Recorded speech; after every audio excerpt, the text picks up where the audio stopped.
This podcast is a member of the Voices of Wrestling Podcasting Network. Visit voicesofwrestling.com to hear the rest of our great podcasts, as well as show reviews, columns, opinions, and updates across the world of wrestling.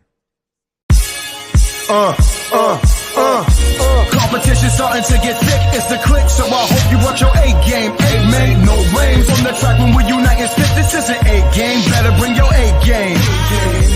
Competition starting to get thick, it's the click, so I hope you watch your A game. A made no rain from the track. Hey, now it's the Mike and JD show, and I'm your host, Mike Gilbert, and I'm joined as always by JD, by Godaliva. How you doing, JD? Busy. My third podcast in 3 days. I've been all over the place, man. So earlier this week on Monday, just out of nowhere, JD hits me up and he's like, "Hey, I want to do a JD Oliva project," and I'm like, "Yes, let's go ahead and do that."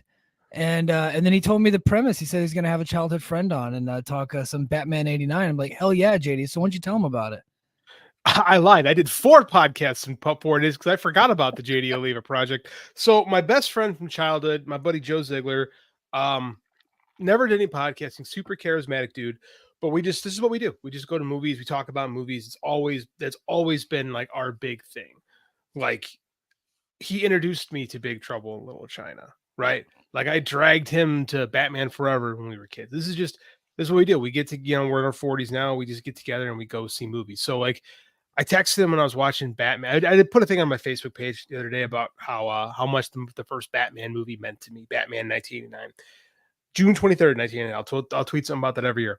And I decided I was going to watch it. And I was like, I'm going to podcast about this. I think I texted you, said, I want to do something about this.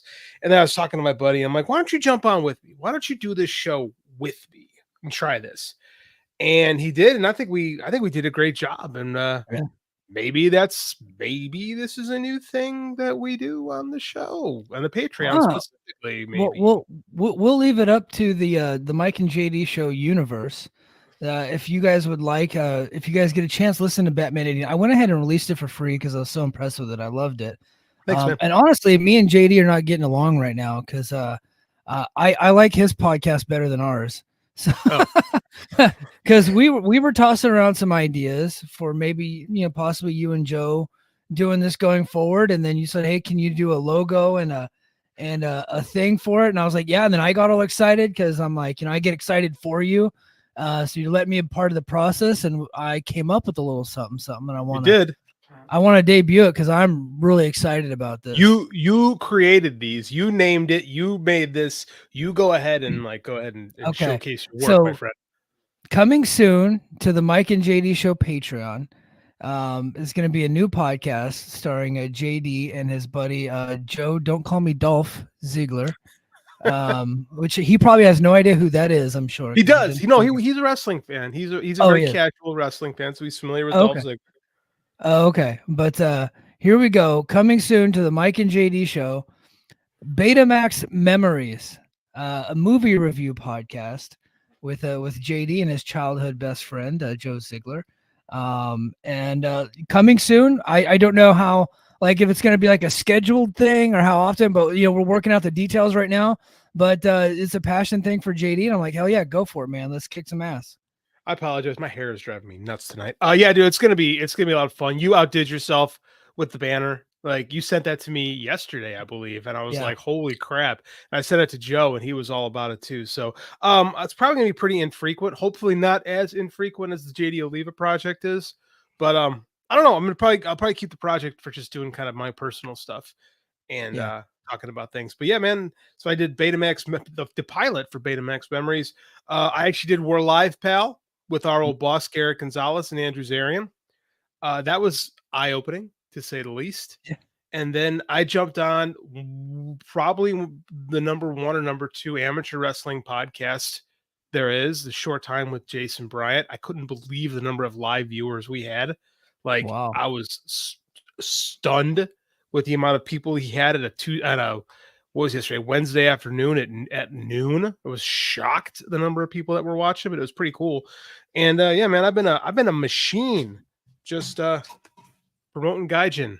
2 weeks left on the Kickstarter. 250% funded, man. I want to break, like I said, the goal is to get to 4,000. That's like the lofty stretch goal. Realistically, I just want to beat my record, which would be $3,500. If I could hit 3,500, if I can make $1,000 more in 2 weeks, I would achieve that goal that I have set for myself, and that's to make Gaijin my number one Kickstarter thing.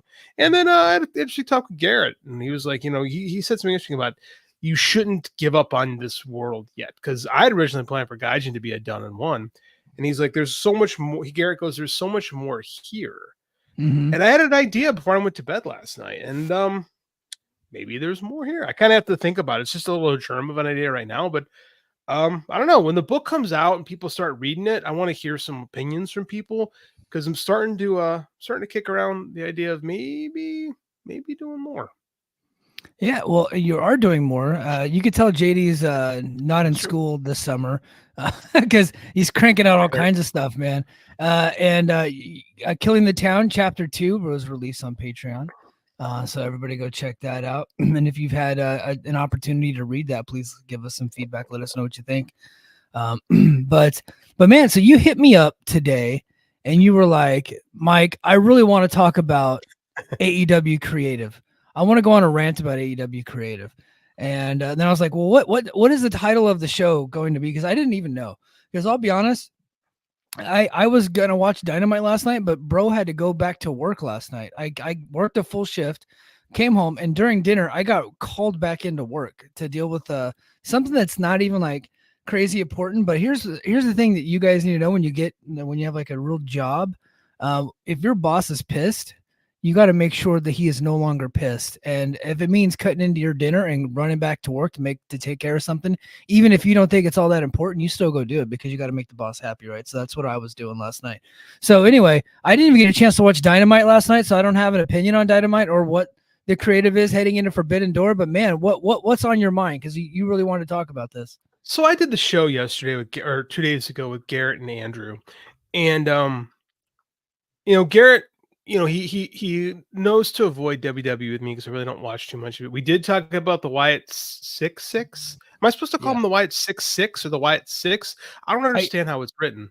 I'll be honest, I don't know. So when I did the YouTube video, I copied what Rich did for Voices of Wrestling. He put sick and then the number 6. I don't know what that means. It's like calling them corn but having a backwards R to me. I don't know. Or like the movie 7 where the V was a 7, the number 7. Yeah. So I think it's just 6. Well, the 7 looks like a V, but a 6 doesn't look like an S. Whatever. That doesn't matter. Anyway, so we talked about, he was like, he let me go, where are you at with AEW? So I'm going to lecture. So I said that, I'll be honest, I'm not thrilled with the product and haven't been for a while. And it's not like I hate it. It's not like I've seriously despised. Like I have not hit the Taylor Wilde quotient, as I'll refer to it for the rest of time. Like, I'm not going to break on the podcast like I did in Brace for Impact about 2 years ago. But I'll be honest, I said I play with my phone a lot during the show.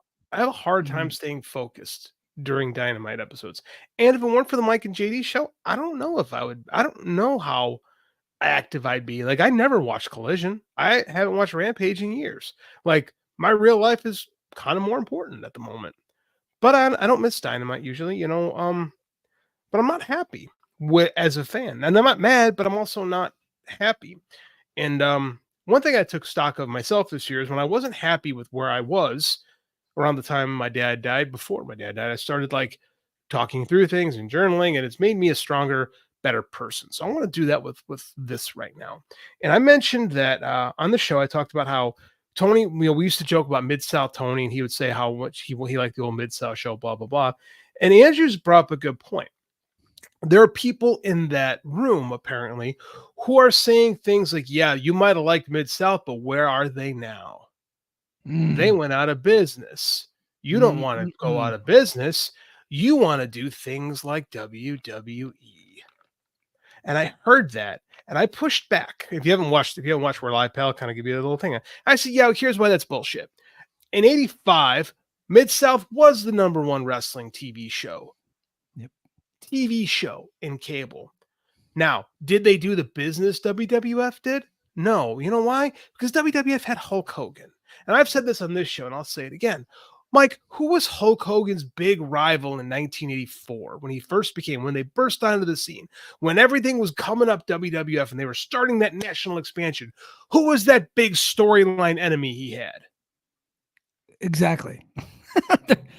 Nobody. Yeah. So he beats the Sheik, right? He beats the Sheik, and then after that, it's just heel of the month.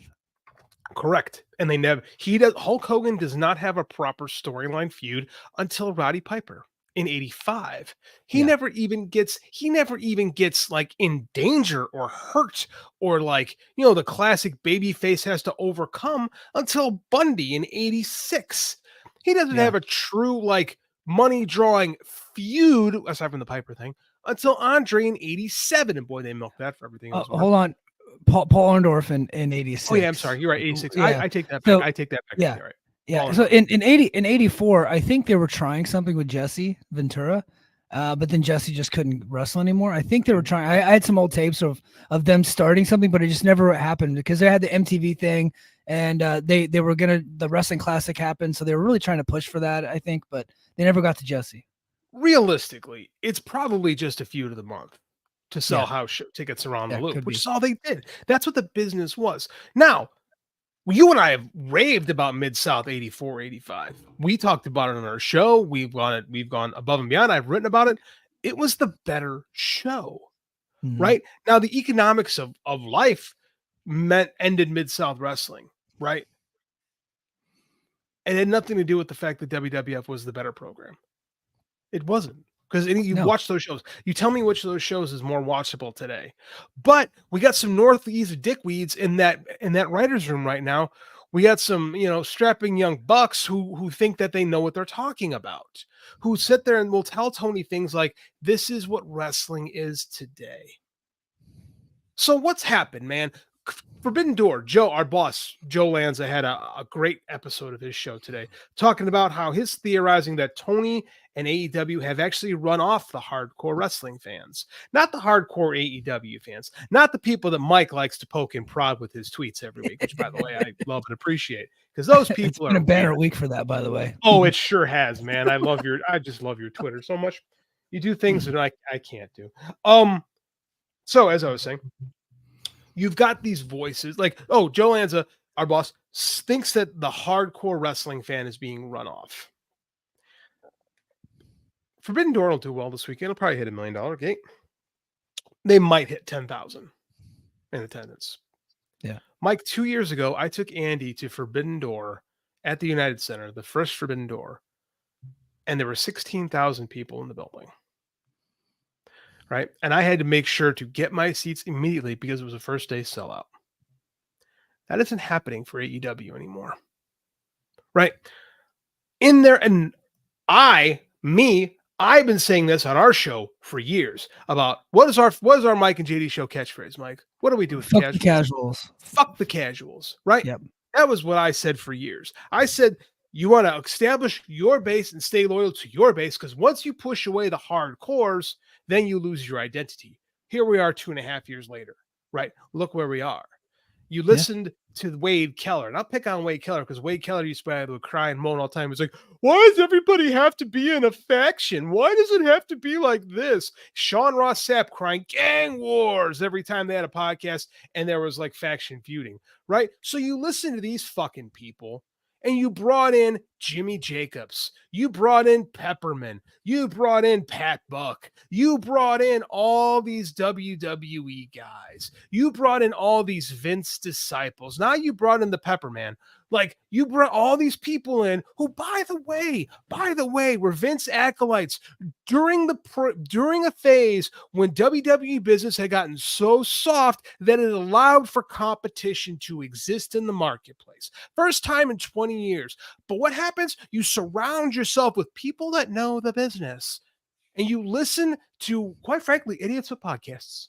But you listen to more famous idiots with podcasts. Yeah. Right? You listen to guys who have a name, like Wade Keller, and you allow them to strip mine everything that made your company different. Now what do we have? Now we have soft WWE. Again, Joe said it best. Joe said his great quote was like, they're better at doing the sports entertainment thing than you are. So why do you do that thing? Like, I understand you're going to give us Forbidden Door. It's going to be a great show. You have better wrestling. Sure. But your TV every week doesn't make sense. Like, what the hell was that? Like, there was a match between Zack Sabre Jr. and Kyle O'Reilly. I was really looking forward to. And the storytelling was so like muddled. The match is good, but you keep showing Gabe Kidd and Roderick Strong, which I didn't even realize that until Joe pointed out to me. What bothered me was that ending angle where Ishii comes out and nobody cheers him because you've chased away all those fans. No one cared about Naito. No one cared about Ishii. No one cared about Minoru Suzuki, right? Where are those fans? Where is that hardcore fan? Not hardcore AEW, but hardcore wrestling fan base. The quote-unquote sickos that you book for. Like, this is the problem. This is like, again, what we said on this show 2 years ago was you have to stay true to what you are. You have to embrace your role in this. Stop chasing. Mike, how many fucking casuals have been won? None, because like the numbers, and I'm not just talking about the ratings. I know last week rating was like an abomination, and obviously it bounced back to what their new normal is, which is kind of hovering around 700,000. But we don't really like. I don't really pay too much attention to the ratings anymore because it can fluctuate really easily. And honestly, like Dave was talking about it this morning, the top tier stations are down to like 70 million homes now. And so a year over year rating, it's going to be decreasing every single year. We're going to get to a point where streaming overtakes cable. I think we're almost getting to that point here eventually. But let's take ratings out though. Let's take ratings out. Let's look at the ticket buyers. Yeah. So that's what I was trying to get at. And here's a stat. I was actually going to save this for the Who Killed WCW show, and I will still talk about this. But Garrett Kidney said this. And look, AEW is about 1 million times better than what WCW was in like the last few years of WCW. So don't think that I'm comparing the quality of that, but I do think there are some comparisons about the downturn in their business. So this is from Garrett Kidney. He pulled up Starrcade 97, 17,500 fans. JD 2 years ago for Forbidden Door. How many people were in the United Center? 16,000. 16,000. Okay. So then Starrcade 98, 16,000 fans. So you're down like 1,500 fans. Starrcade 99, 8,500 fans. Starrcade 2000, 6,500 fans. So that's like a year over year decrease. So you talk about the ratings. Okay, the ratings are naturally going to go down. I think last week was wild. It was an anomaly. It was crazy. They do have to look into it. They have to understand it. But their year over year downturn in attendance for these bigger shows, I think is something that they have to look into. Right now, the product is cold, and that doesn't mean that the product is bad. Like last week's Dynamite, I enjoyed. Now I can't argue about last night's Dynamite because I had to work. I didn't get a chance to watch it. But last week's Dynamite was really good. But the interest is waning every single week and every single year. Mike, I'm about to light the chat up. Who is this? Is this cousin I don't Joe? know. Okay, TGV. I get what JD is saying, but it's I love capital letters. Huge, but TK is chasing TV money, and sadly, you have to go when the modern crap goes. Fact. Where's the fact? Show me the fact. I'm showing you TV ratings that are lower. I'm showing you attendance numbers that are lower. I'm showing you merch numbers that are lower. Everything is down in 2 years. But you're going to throw fact at me? Where's the fact? Show me. You're saying fact. You have zero empirical evidence to back up a thing that you're saying, but you're going to throw fact at me. Show me a fact. Show me one fact. Show me how this chasing TV dollars, quote unquote, is helping their product. I'll wait. Yeah, they're probably going to get they're going to get a new TV deal. That is absolutely happening. Show me where chasing WWE. We're trying to create your own bloodline has helped them. Yeah. It hasn't. Not one metric is up. Not one metric is up this year. Including oh my God. Yeah. No metrics are up. But here's the metric that's most important to AEW that is down, and it's attendance. It really is attendance. I would love to. Okay. Yeah, he said I'm on your side. No, you're not. Yeah, he might be catching strays. Where is the evidence that what he's doing is going to increase anything? Anything. Yeah. One thing. Show me one way it's been effective. You think it helps their TV deal having to tarp off arenas? I used to go to AEW shows where people sat in the whole arena. Yeah. I used to go to AEW shows where if I wasn't on my phone immediately when tickets went online, you couldn't buy a seat. I missed All In 2019 in Chicago because I couldn't get in quick enough. Because people would fly from all over the country because there was more interest in the product. Take your chasing TV dollars thing because you sound like one of them.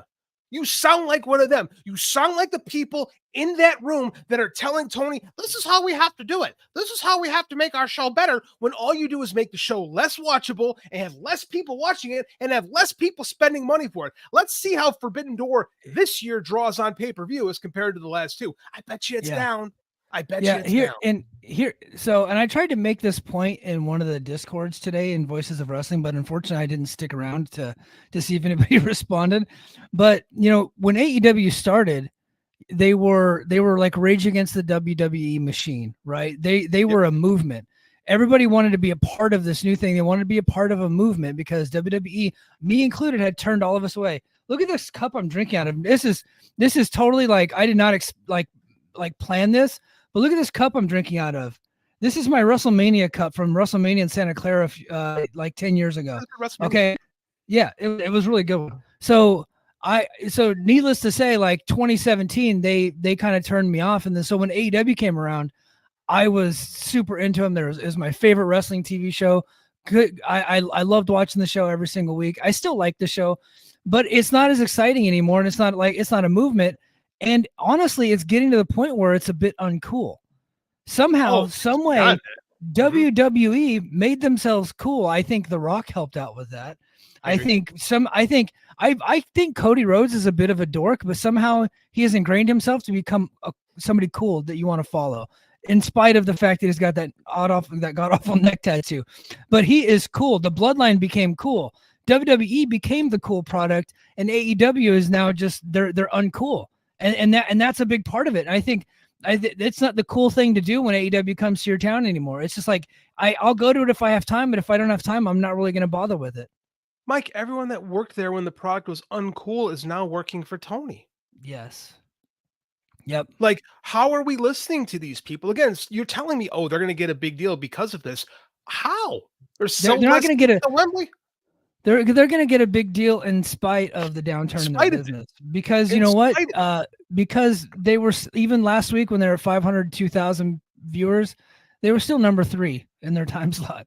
Like you know what I mean? It's just like the nature of cable. I did kind of have some fun with those ratings last week, but I also figured it would probably bounce back in a decent way. Hey, we have to have fun. We have to chase engagement. That's what we do. Yeah, well, but when I do it, it's more just like making myself laugh. And so, dude, I think my joke last week about the AEW ratings being the fault of the fans, me doing that heel promo on Twitter, I'm pretty sure Dax blocked me because of that. Because I don't tweet that man whatsoever. I don't think I've ever tweeted him. And if I did, it would have been a compliment, because they happen to be my favorite tag team. But I think he blocked me because he saw it, because I got so much engagement, like literally like hundreds and hundreds of retweets. Mike, this is not a humble brag thing, but I know because we're on the Voices of Wrestling Network that people do listen to our show. So I know our opinions, they don't think they carry any weight, but I know people do listen. So, it's kind of one reason I'm hoping somebody there listens to some reason and starts going back to what makes this company different. They're doing a weigh-in for the main event for Forbidden Door, which I kind of like, because at least, like, when Cody did it was really bad, so I'd recommend using a digital scale and not an old school scale. That Cody weigh-in could not have been worse. The scale was not even calibrated, and it's because the suspension on the ring. It's like, and Cody is like, he wrestled in high school at a very high level, and he did not know that it would not be a good idea to put that in the ring. Georgia in the early 2000s. Come on. I'm from Illinois. I take my shots. I've been to 1,000 weigh-ins in my life, man. Thousands upon thousands of weigh-ins, and that was the worst weigh-in I've ever seen. So it could be done well. But what's not done well is you're doing, can they coexist angles? You're doing rapid fire cuts. You're doing people standing at stupid angles. I didn't hate the intro segment. I thought it was pretty solid, actually. I like them elevating Daniel Garcia. I like Will and MJF trying to one up each other. I think it adds to the MJF character of, he's remarkably insecure. I think that's the best MJF is when he's insecure and not feeling, like the best guy in the world. So I think that's good for the product. I just want him to be different, man. I just want him to be different. Like, you aren't cool anymore because you're listening. You have Jimmy Jacobs in there, who's not a cool person at all. I said it. I'll take some shit. I don't give a crap. Like, you got people in there who don't do cool work, who have never done cool work. That's the truth. Well, and they just brought in R.D. Evans, which I don't think you and I even had the opportunity to talk about. So JD, do you know what storyline R.D. Evans was actively working in TNA whenever he left? No. He was the head writer for Ash by Elegance, which has died in TNA. I mean, it's really bad. And one of the reasons why he left is because they thought that it was really bad and they were trying to get him to change it. And he didn't, and he liked it. He liked what he was doing with the Ash by Elegance, and it's so bad. And that's who Tony Khan just hired. And so look, we're not sitting here just trying to shit all over AEW. No, I want it to be better. We actually really like it. I'm pretty excited for Forbidden Door. We're going to do a little bit of a Forbidden Door preview here pretty soon after we talk some other stuff. But we're just like, look, we know for a fact that people in that company have listened to this show. We've heard that they have heard us before, so they do know who we are. I want you guys to hear what I gotta say. Stop chasing WWE and just do your own thing. Be yourselves and just put out good television. And eventually things will start to bounce back. It's going to go down for a little bit because you got to build some new stars, and you can't continue to rehash these WWE fires and these old guys and putting them up at the top. You got to build some new, exciting, and young stars. NXT freaking sucks. It is the worst pro wrestling television show. It is worse than MLW as far as like quality wrestling television. And I don't have any qualms of saying that because I have done some MLW podcasts. MLW is absolutely a better product than NXT. But here's what NXT has an edge, and they have an edge on AEW right now. And they're actually, super competitive in the ratings. I think last week NXT won. I don't know where they were at this week, but here's the thing. They have young, hip, and cool people on that show. And they're constantly cranking out new stars for young people to get behind. And AEW needs to get more of that. They need some new energy into this company that is not just chasing what WWE is. I agree with you. I think that's why they had those three guys in the opening segment they had. Yeah. Right. I think having Swerve and Ospreay is a good move for the main event of this program. I think that's all well and good. Here's what's important in pro wrestling thing people forget about. Perception is the most. Oh, go ahead. I'm going to light up King of the North in a sec. Oh, I like that. Perception in pro wrestling is more important than anything. Like I talked about Hulk Hogan. Hulk Hogan was perceived the biggest star in wrestling. So people bought into it. WWE is perceived to be the coolest company in the world. You know what else when WWE was perceived to be the coolest company in the world? The Attitude Era. Yeah. Go back and watch Attitude Era Raw. It's awful. It's unwatchable. Stinks. Horrible. Anytime that Steve Austin is not on screen, and believe me, they put him on screen as often as possible, is unwatchable. It's unwatchable until The Rock gets good, and then you have two segments that are watchable. The rest of it is ass. But people bought into it. People watch it because perception is the most important thing in wrestling, and WWE gets that, and they've created the idea that their product is cool and your product is not. No, part of it is because they have that Legental Army and Nick Khan planting the right stuff. But at the same time, Tony acts like they're not cool. Yeah. And when was WCW the number one company? When they were cool. When NWO hit, and they were cool. Now King of the North, he's backpedaling a little bit. This dude. Oh, what did the King say? Noted young and cool guy Sean Spears. Okay, that's an exception. Come on, that's an exception. But he said that he just wanted to make a Sean Spears joke, and I will accept a Sean Spears joke. Like it makes me laugh, and WWE fans are like, can you believe they couldn't do anything with Sean Spears? I'm like, you guys had him for 10 years, and the only thing you ever figured out him is to count to 10. Like, Yeah, like his whole but guess what? Wrestling fans like to do the most, specifically count. American fans. They love counting. I love to count. Counting to 10 is like literally one of their favorite things. That's why that stupid dumbass song "Bodies Hit the Floor" was so popular. Counting. What? American wrestling fans loved it. It was the ECW theme for the new ECW. Like American fans just love counting. It's the weirdest thing. And like Sesame Street. Yeah. But hey, we'll put a bow on this AEW topic. We are going to catch up with some Forbidden Door talk. But I want to get to the chat. There's been chat is busy tonight. So what happens when you poke the bear? Yeah. King of the North says also here to check on Mike after they announced Jordan Grace versus Dana Brooke. Her name in this podcast now is Trash by Elegance. That's what we're calling her now. So yeah. You know what's the weirdest part about Dana Brooke? She is a different face. Yeah. She looks completely different than the last one I saw her in WWE. Yeah. Like somebody had to explain to me who that was when she debuted in TNA. I was like, oh, I didn't know that was the same person. It's like when Jennifer Grey from Dirty Dancing got the nose job, and like she just looked like a completely different human being. Like, I'm still a beautiful woman, but I'm just like, it's unrecognizable, man. Yeah, she just looks completely different. JD is going to rant about bad creative. King of the North. JD is going to rant about bad creative. Unfortunately, I'm going to have to no sell it because we're getting a Mystico Lucha Brothers team up with Yota Tsuji on their side. Like, yeah, I agree with that. That's I mean, cool. Look, there's one thing that AEW is doing better than any promotion out there. It's just putting together really good and fun and exciting matches. Now they do have diminishing returns at times because there is such a thing as having too much of a good thing, but I can't get enough really good matches, but I do not get as excited about them as I used to. Io says, your boy Meltzer and Alvarez screwed up the Pat McAfee Raw episode, so it was due to the family issue.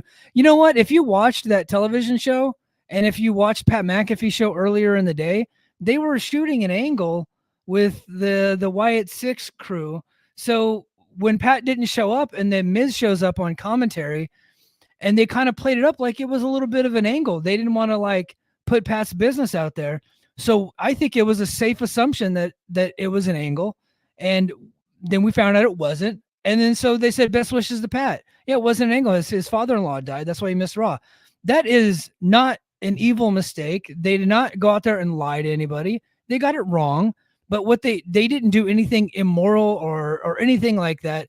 So anybody, specifically Mike Johnson out there who's trying to call for Meltzer, saying Meltzer embarrassed himself and all this, you can go fuck yourself. That was an honest thing. It was not a big deal. And I doubt Pat McAfee's even mad about it. It's a bunch of people that are trying to jump on Dave for no reason at all. And look, and I've been on Brace for Impact, and I've been, it's the grifters, it's the Bischoff people, it's the Bruce Pritchard people. It's like, oh, he was wrong. Let's just burn him at the stake. No, that's not what this was. And I've been tough on Dave on Brace for Impact because he has blatantly got some stuff wrong about TNA because he's not completely checking his sources. And I've been tough on him for that. But this one specifically, I think that he doesn't. You guys can just leave that one alone. That's not a big deal whatsoever. It is just something that people are trying to make a big deal for engagement purposes. Let's see. Mr. Majestic says, a way Tony Khan can stop letting the influence of WWE on AEW is to create homegrown talent and an AEW partnership with MLW. I don't know about MLW, but Progress Wrestling, Defy Wrestling, and Border City. Well, a lot of their talent work all those shows with the exception of MLW. Their people are out there. I would, if it would be, I don't know what kind of, they have a Ring of Honor as kind of their farm system right now. So it's just kind of hard to break through at this point. So, okay, I'll be honest with you. Look at all their champions right now. Okay, world champion is Swerve Strickland, a guy who realistically had a cup of coffee in NXT, didn't do anything in the main scene. Like you have Kazuchika Okada, that's not a WWE guy. You've got Will Ospreay. Look at the young bucks. There's so many. I was gonna go through the champions, but there's just too damn many of them. There's no way. I mean, I guess the only WWE person that holds a title right now that I can think of is Mercedes, and that's a secondary championship.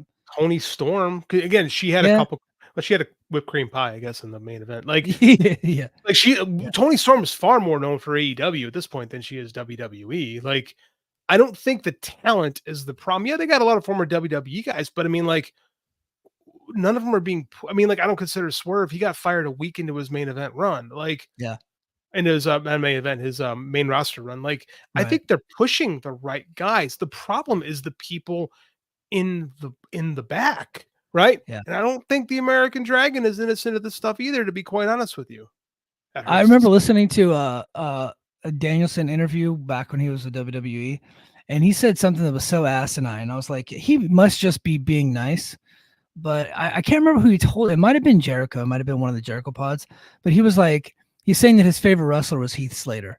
He's like, Heath does everything great. I just love. He's so entertaining. He's so great at everything. He gets the crowd like I just love everything that guy's doing. It might have just been him being nice, but I don't know, man. I don't know. he Danielson doesn't do the Heath Slater stuff, but I don't know. I'm starting to question his judgment a little bit. We'll see. He heard he was the guy that brought in Jimmy Jacobs. Yeah. Sage says, I feel like the evidence shows the opposite. People are way less interested after the brochachos. I mean, that was the first crack, I would say. Here's the thing though. It's like WCW. When things start getting bad, people start falling off, and attendance started falling during the brochachos, right? Yeah. And then it ended, and they followed up with the C2, and that did pretty good. And then since then, you had Sting. The Sting thing did good, but everything else beneath that wasn't doing good. What's not working is the Young Bucks cosplaying 1998 WWE and 2000 WCW. The who will control the company. No one cares about that stuff anymore. No, it's stupid. No. Yeah, Forbidden Door this is from VR. Forbidden Door sell out every single match or talent was announced. They're crawling to 10,000 and might not even hit that. I mean, they'll probably get there. But yeah, look, it's a far cry from what they used to do. And then I wanted to get to this. He said WWE is still uncool in the grand public conscience.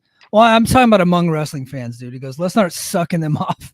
Well, I know that I'm drinking out of a WWE cup, which is a complete coincidence, but I wouldn't say that we're sucking them off. I'm about to tear into them in a minute.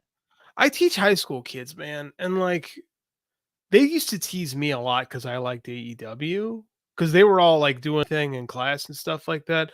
Like teenagers are far more into WWE than they ever were AEW. So I mean, like that's just the reality of it. And again, perception is reality. Like the WWE marketing arm shapes that. Like believe me, I don't want to suck off WWE. It's the last thing I want to do. No, we just try to spit facts. TGV says, by the way, I'm not American, I'm Australian. Hey, after tonight's debate, you might want to thank your lucky stars. So for me, it's not like I can make a difference. If anything, I pay to watch AEW, so there's no metric right here that I can still continue to pay. I didn't know that Australians had to pay for AEW. I guess probably on Triller. They probably have to on Triller. I was going to pick on the continent of Australia and have a bit out of it, but I won't do that. Yeah. Okay.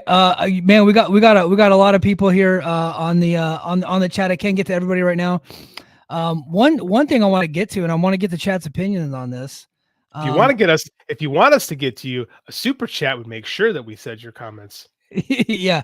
So earlier this week on Raw, I did not watch all of Raw, but I did see the clips of this because I wanted to talk about it. There was a segment between Dominic Mysterio and Liv Morgan. And where Liv Morgan is kind of playing like this obsessive female type and kind of like trying to seduce Dominic to get her way with him. And at one point she's sending him lewd pictures on his phone.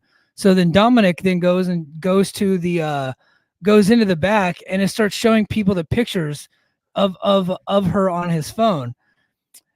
JD, what does that remind you of? Well, that sounds exactly like the Vince McMahon lawsuit. I don't know what's more unbelievable. The fact that Triple H is this stupid, which I actually do believe he's that stupid. Yeah. Or that women would be interested in Dominic Mysterio. That's a tall mountain to climb for me. Yeah. You know what? Like, I don't know. They're absolutely spoofing Janelle Grant, right? Yeah, like they have 100%. Like, is this really a smart thing to do when you're in court, when you have the Department of Justice looking into? Well, I guess not looking at them because Vince is gone now. Maybe they're just maybe they think they're making fun of Vince, but it really sure comes off like they're making fun of the whole situation. It's gross and crass and classless. Honestly, Dominic is playing Vince. And like, I think they're trying to make it seem like in this weird way. And if you guys think I'm crazy, because I do think, like, I saw some WWE like diehard defenders say, oh, they would never do that. It's a complete coincidence. I'm like, okay, if it's a complete coincidence, let's say for instance, a complete coincidence. How stupid can you be? How legitimately, how stupid can you be? And Nick Khan, smart guy, right? TKO Endeavor, really smart people. Lee Fitting, the director of television, come over from ESPN Monday Night Football. I guarantee you he's a brilliant, bright guy. Triple H, comes from that wrestling carny background to where you use your television show to get vengeance on your enemies. And this is right out of the Vince playbook. They did it for years.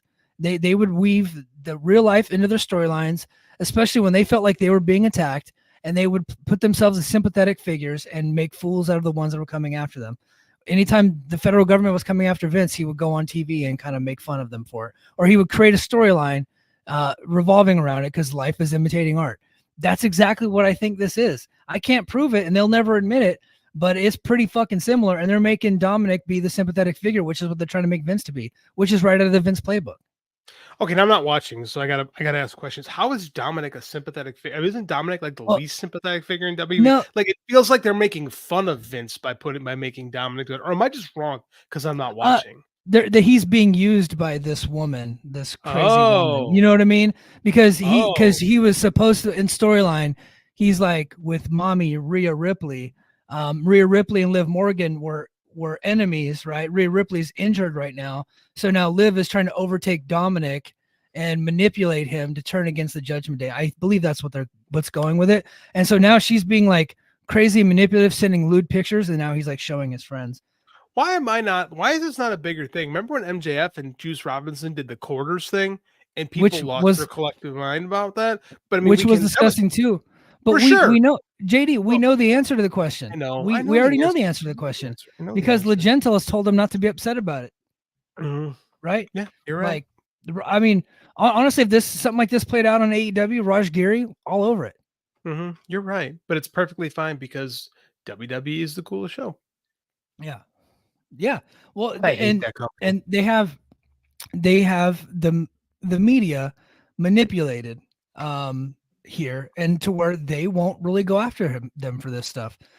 Baby Huey says Liv is trying to get revenge on Rhea. So she's using Dominic to get revenge on Rhea. That's the storyline. And you know, whatever that storyline, that's fine. The lewd pictures and him showing his friends overstepping because of the current situation that they're in. It makes no sense to do that. They have to either be really stupid or they are intentionally doing this to make light of the situation. I truly believe Paul Levesque is stupid, but I don't think he's that stupid. Yeah. I do think he's that spiteful and that vengeful because we've seen that stuff over the years play out with him specifically. So, yeah.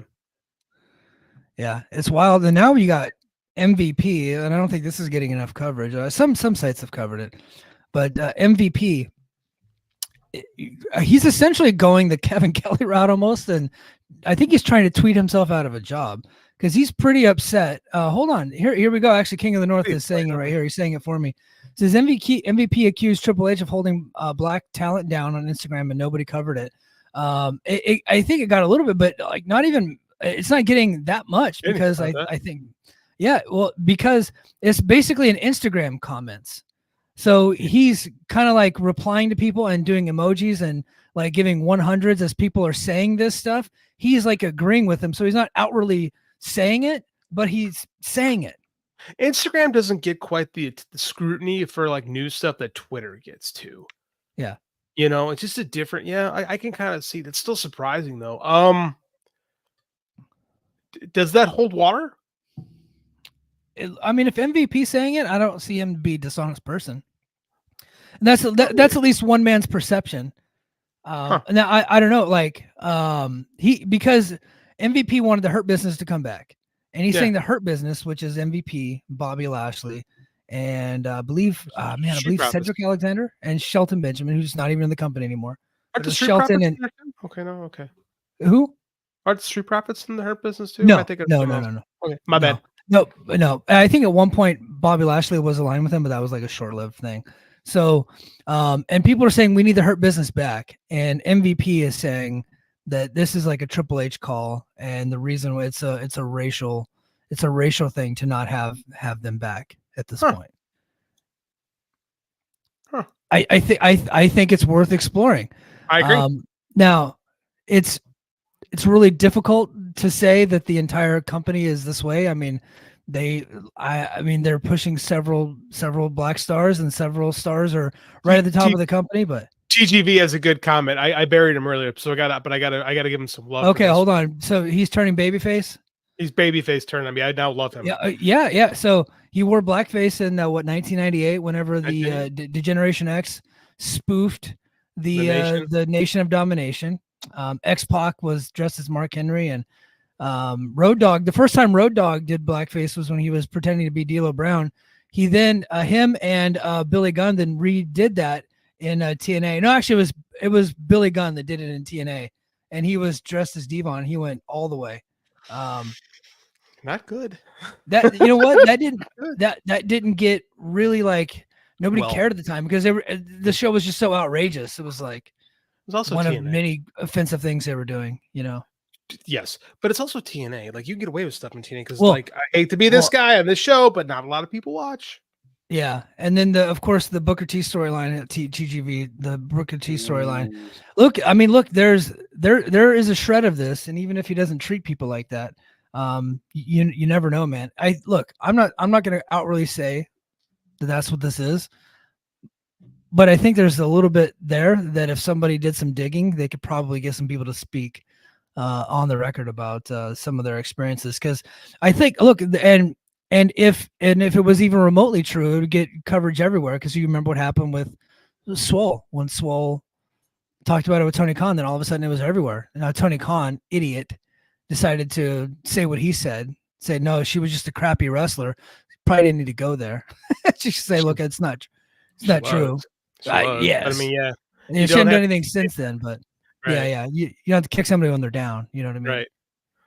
Right. But, I mean, that was not a good move on his part. But yeah, I mean, honestly, I don't think one couldn't ask that question.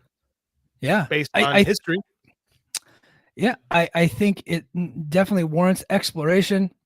A couple more topics. I want to get your thoughts on this. Donovan Dijak just hit free agency today.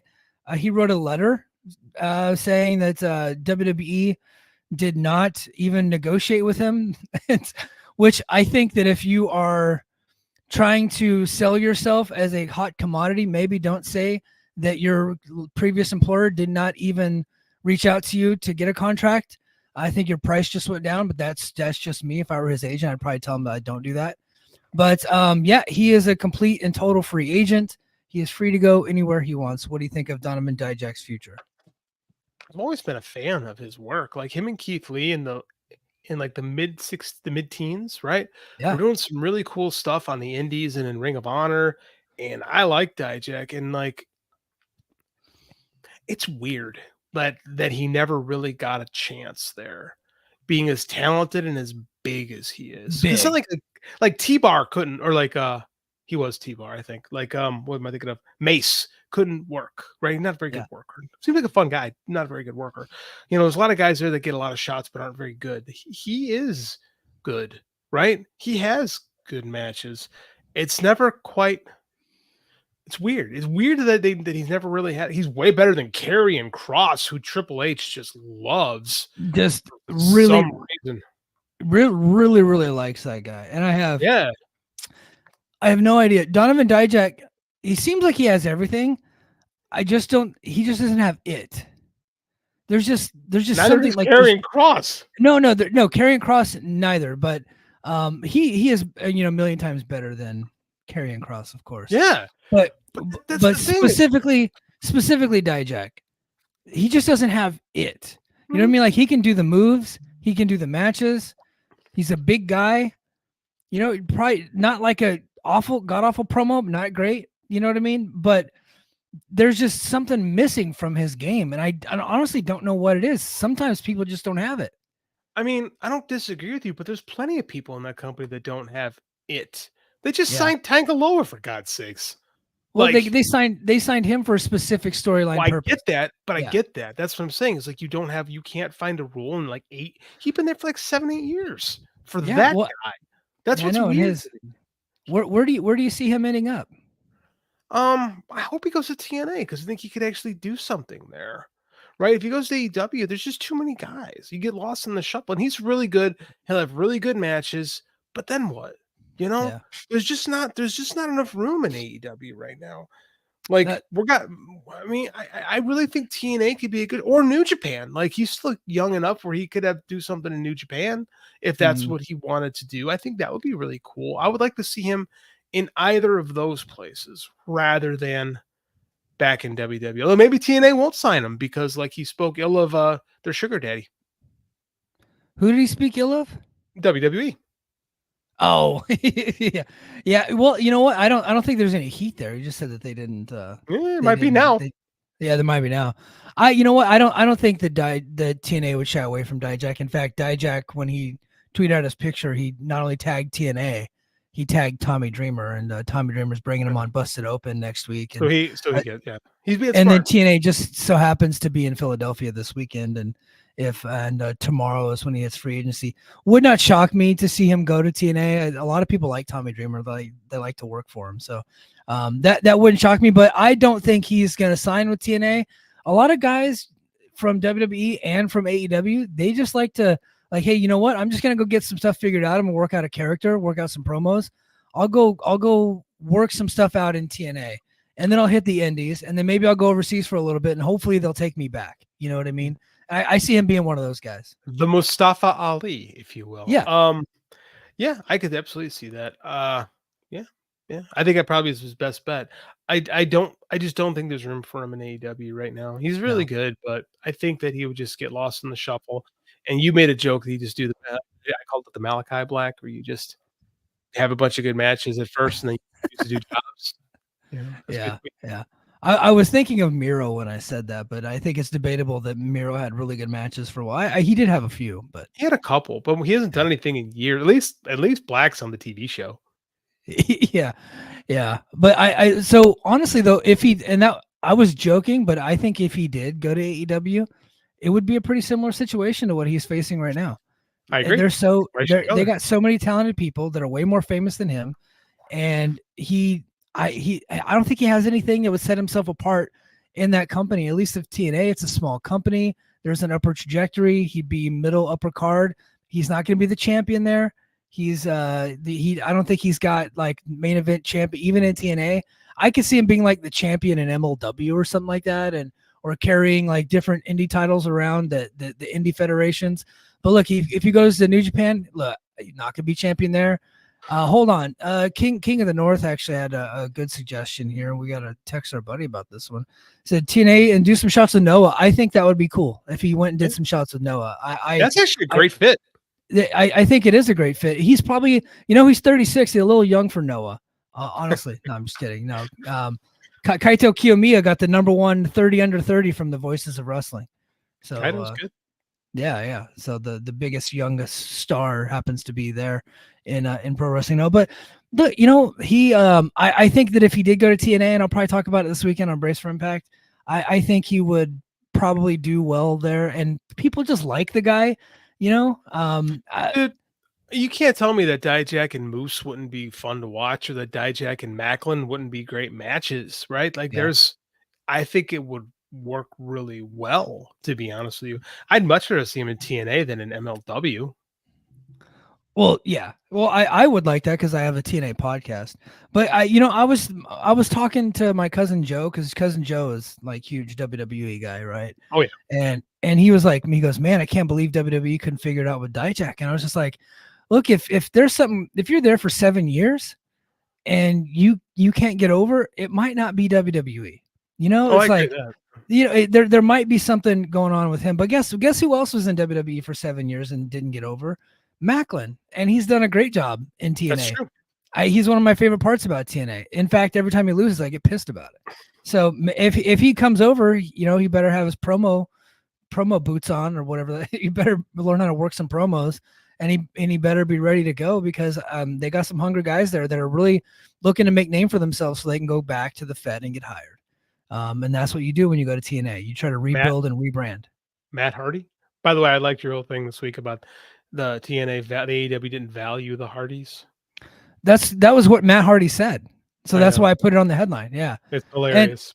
But I got some heat for that, but if you listen to what I said in the video, I said the reason why AEW didn't value the Hardys is because Jeff Hardy got a DUI in the beginning of their run. Mm-hmm. And then he came back and he got injured. Mm-hmm. The injury was not his fault. That was dipshit Guevara. But he got injured right when he got back. So of course they didn't value them. But guess what? They're both shot at this point. I think Jeff every once in a while can still have a good match with the right opponent. They're both shot at this point. The only people that are going to value them are TNA, because TNA is in the position to where the Hardys are valuable to them. Matt Hardy is not a kind of guy who like takes a lot of culpability with his own like limitations and faults. He very much likes to, everybody else is against me. People are this and that, and it doesn't. It's the theme. It's very much a theme. To his credit, I did watch his video, and he was very complimentary of AEW, and he did say that Jeff got the DUI and that derailed what we had planned there. But he said that AEW is focused on having really good matches. And I think he knows that he can't have those good matches anymore, which is why he was pushed out. He goes, I create moments. What they want is really good matches. I think they want both. And unfortunately, you can't do the great matches anymore. Matt, what I mean, like, are we going to really pretend that Matt Hardy didn't get a ton of shots to do lots of different stuff in AEW? He came over with this broken Matt character, and the fan base shit on it. It didn't fit. It didn't fit. No. So then they let him be big money Matt, then they let him be like all 10 versions of Matt Hardy. And the only one that got over is the Hardy Boys, and they self-destructed. Yeah. So I mean, there's a lot of, it's very, like I said, very easy to do a lot of this and not realize that you have culpability too. Like, he wasn't making moments. Matt Hardy hasn't made a moment in like 20 years. I mean, okay, I'll give him the broken Hardy stuff, but I mean, like, that only could have worked in time and a place. Yeah. I think the Hardys are good for some short-term nostalgia. I agree. Jeff Hardy's return to TNA was awesome. Yeah. Like, that moment was fantastic.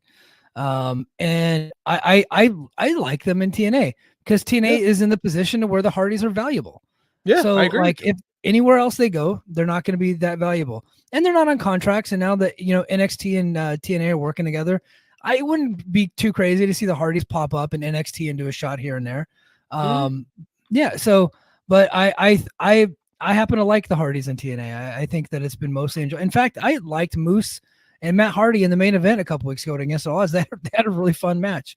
And I think Matt Hardy speared Rebby Hardy through a table, and that made me laugh. So there you go. I dug the match. Well, hey guys, we were gonna do a Forbidden Door preview, but we're right at the time. I do have to cut out, so I do apologize for that. So we got 2 minutes left. So Antonio Baker says, I'd rather they're gonna be a super show between TNA and WWE. Brother, I don't think that's going to happen. I think what the TNA and NXT relationship is exactly what it is right now, which I happen to be fine with. I don't think we want them to have a super show where NXT goes 9-0 on TNA, and TNA's veteran stars who are established guys in the business for a long time having to put over green kids out of wrestling school. I don't think that's the way to go. I think what they're doing right now is perfectly fine. I don't think that you want to get them too close, because if they get too close, then they will kill TNA. Yep. That's what's going to happen. Yeah. And WWE, because they're never going to do WWE TNA, because then you'd be putting TNA in the same level as WWE, which you know what? But that makes total sense to me at this point, because a lot of people shit on the AEW TNA relationship because a lot of AEW fans was like, TNA is so far beneath AEW, we didn't want these guys on our show, right? And even if, like, you could say maybe Tony Khan was shitting on their product, that was TNA's fault. They allowed it to happen. They never got the heat back, and that sucks. But weird. a lot of why that relationship went bad is because AEW fans were snubbing their nose at TNA. Right now, NXT and TNA, mutually beneficial relationship. TNA likes the fact that their people are getting exposure, whatever that means these days. Joe Hendry had 15 million views on that YouTube video the other day. So they like the fact that their name is being said and getting all that exposure. What it leads to, who knows? And you know what? NXT is creating a little bit of buzz by having outsiders on their show, and it's made them kind of a cool thing. I think that right now it's mutually beneficial at this point. Let's keep it that way. Don't expect any more than what you're getting, is what we're saying. Yep. Absolutely.